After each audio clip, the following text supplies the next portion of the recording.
Assalamualaikum warahmatullahi wabarakatuh. Kami dari SMP Negeri 3 Gorontalo akan mempresentasikan hasil diskusi kami mengenai identifikasi dan asesmen anak berkebutuhan khusus. Di kelompok kami terdiri dari 4 orang. Yang pertama saya sendiri Nurhayati Nasaru, kemudian ada Anggraini Mustafa, ada Rizka Mardani, dan ada bagaimana hasil identifikasi di kelas. Kami akan menguraikan secara rinci mengenai hasil identifikasi yang telah diselenggarakan di kelas 9 SMP Negeri 3 Gorontalo. Kemudian laporan hasil identifikasi. Yang pertama, karakteristik hambatan sesuai dengan formulir identifikasi.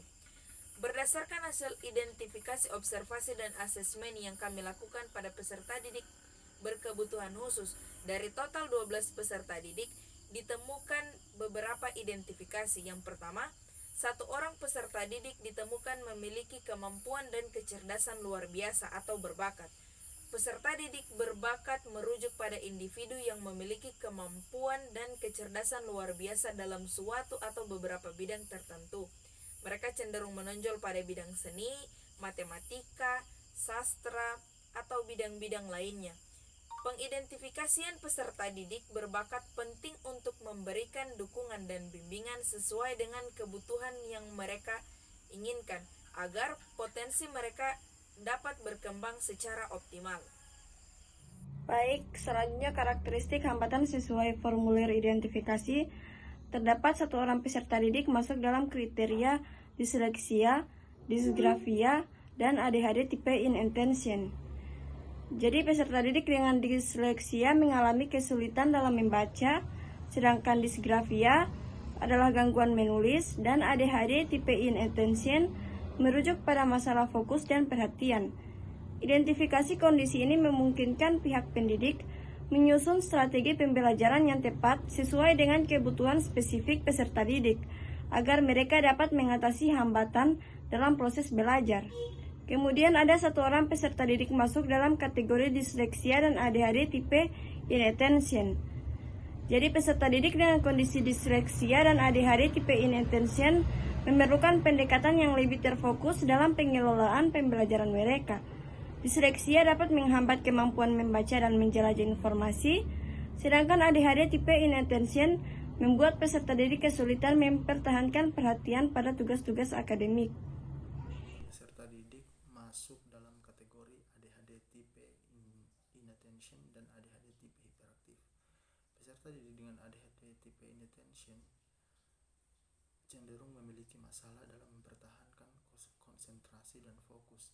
Sementara peserta didik dengan ADHD tipe hiperaktif seringkali memiliki tingkat aktivitas fisik yang tinggi dan kesulitan dalam mengendalikan impuls.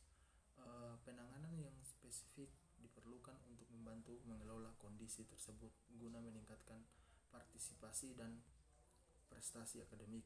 Kelima orang peserta didik ini memerlukan penanganan yang berbeda sesuai dengan karakteristik kondisi mereka. Karakteristik hambatan yang ditemukan tidak tercantum dalam formulir identifikasi. Setelah melakukan evaluasi menyeluruh terhadap peserta didik, tidak ada temuan karakteristik yang mengindikasikan hambatan tambahan yang tidak terdaftar dalam formulir identifikasi. Semua ciri yang diamati sesuai dengan kriteria yang telah dijelaskan dalam formulir tersebut, yaitu karakteristik anak berbakat, disleksia, disgrafia, ADHD tipe inattention, dan ADHD tipe hiperaktif. Yang tiga, dugaan sementara hambatan yang dimiliki anak.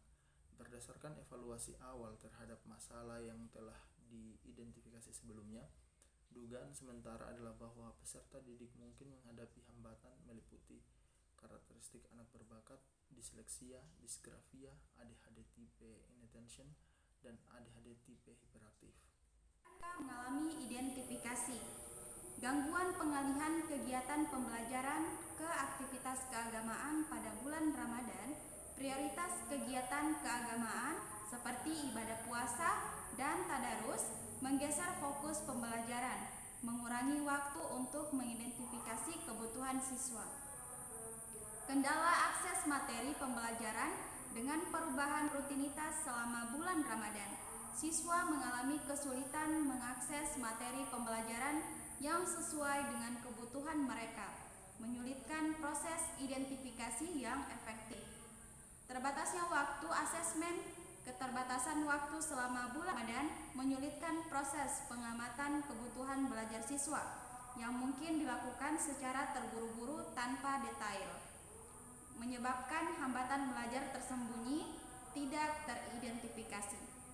Penurunan konsentrasi siswa, penurunan konsentrasi dan energi siswa selama bulan Ramadan dapat menghambat partisipasi efektif dalam proses identifikasi dan asesmen kebutuhan belajar. Kesimpulan, berdasarkan hasil identifikasi peserta didik berkebutuhan khusus yang telah dilakukan, disimpulkan bahwa variasi kebutuhan belajar dan karakteristik individu peserta didik menjadi sorotan utama. Adanya peserta didik berbakat menunjukkan pentingnya pengembangan potensi yang ada dalam lingkungan pendidikan. Sementara itu, peserta didik dengan kondisi disleksia, disgrafia, dan ADHD menekankan perlunya strategi pembelajaran yang disesuaikan dan perhatian khusus untuk mendukung pemahaman materi serta pengelolaan perhatian mereka.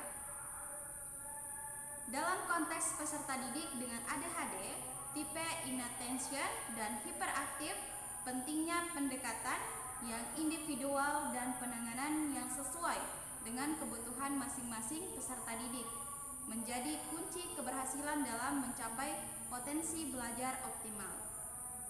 Diperlukan kerjasama yang erat antara pihak sekolah, orang tua, dan tim pendukung untuk menciptakan lingkungan inklusif yang mendukung perkembangan peserta didik dengan keberagaman kebutuhan tersebut.